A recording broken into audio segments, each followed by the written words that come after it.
Hey, thank you for jumping on this video with me. My name is Rick Thomas. You can find me at rickthomas.net. I want to walk through one of our daily briefs, which is something that I provide for our mastermind students. Our mastermind training program is an all-online biblical counseling training program where really anybody who has access to the internet can take our mastermind training course. And so if you're interested in that, there's a link here that you can click on and you can learn more about our mastermind training.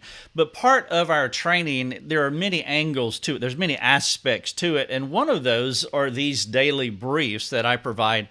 Not every day, but every few days I share a concept idea with our students because it will help them as they practicalize the gospel into their lives. Also, it helps them as they care for other people. So in this daily brief, I want to talk about your past. We all have a past. As we look into the rearview mirror of our lives, what we see to some degree or another is we see fallenness in our past, but sometimes, and this is the point of this daily brief, some people can spend too much time trying to figure out why they are the way that they are. And there are two recurring and insistent questions with these folks. Number one is, why am I the way that I am? And number two is, how did I get this way? Now, granted, there is wisdom in understanding your past. You do want to understand to a degree. But if there is a temptation to spend too much time thinking about what happened to you or why you are the way that you are, it could lead you into a trap. And so you want to guard against doing a deep dive into the granular levels of the why question.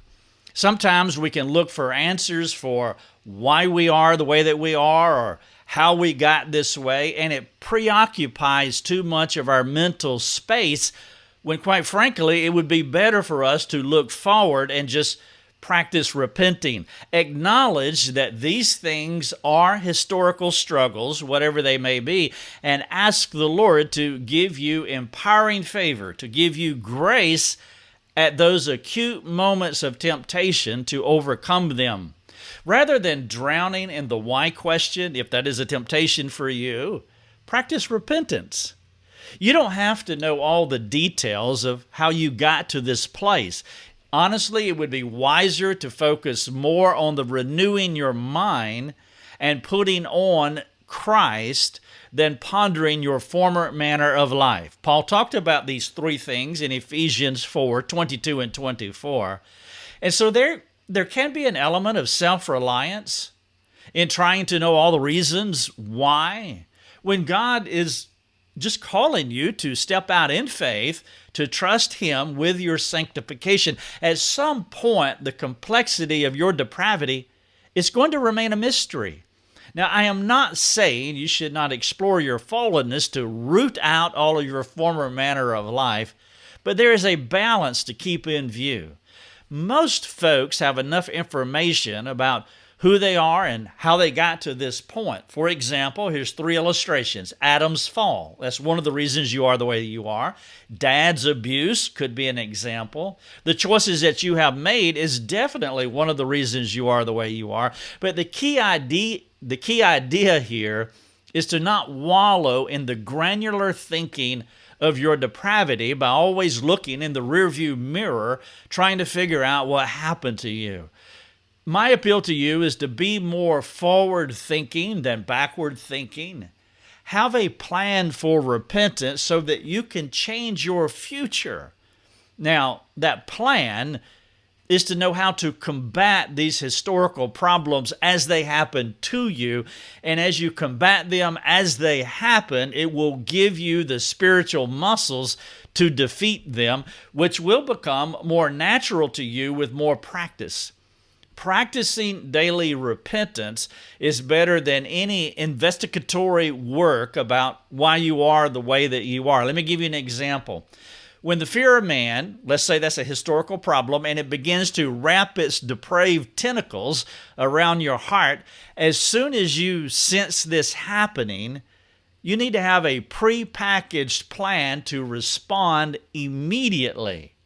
And the more times you can do this at the moment that fear of man is trying to grapple with you, two things are going to happen. One, you'll get better at repenting. And then two, the temptations will begin to go away. Eventually, they will go away, and you will experience more and more freedom.